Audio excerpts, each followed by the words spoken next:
The Capitol building. It's probably one of the most important and consequential buildings in the world. Naturally, it's loaded with secrets.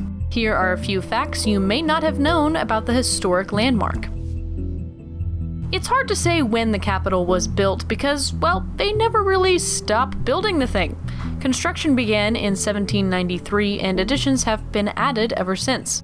The most recent addition was in 2008 when the Capitol Visitor Center was constructed. In 2003, a rough estimate of the building's historical costs came up to $133 million. The circular room below the building's rotunda is often referred to as the Crypt. So, who's buried there? The answer is no one. President George Washington and his wife's remains were supposed to be interred a floor below the crypt.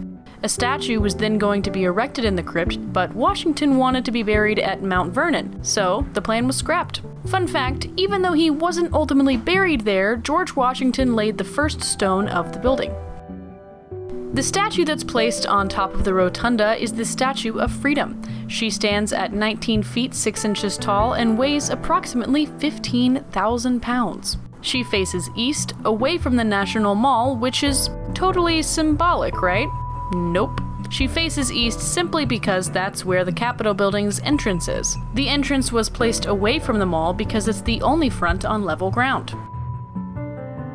The most prominent feature of the Capitol building is its enormous dome, which was added relatively late in the building's history in 1868. 8,909,200 pounds of ironwork went into constructing the dome that sits over the building's beautiful rotunda, which houses priceless art and sculptures. It's also the room where historic American figures lie in state at the time of their deaths. Below this enormous building is an actual subway system. 3 lines connect the Capitol to various buildings so congresspeople can move quickly from one building to the next.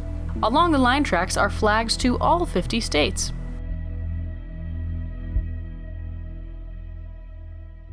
Thanks for watching. If you liked the video, make sure to like and subscribe and hit that bell for all notifications from radio.com. While you're at it, why don't you check out some of our other great videos.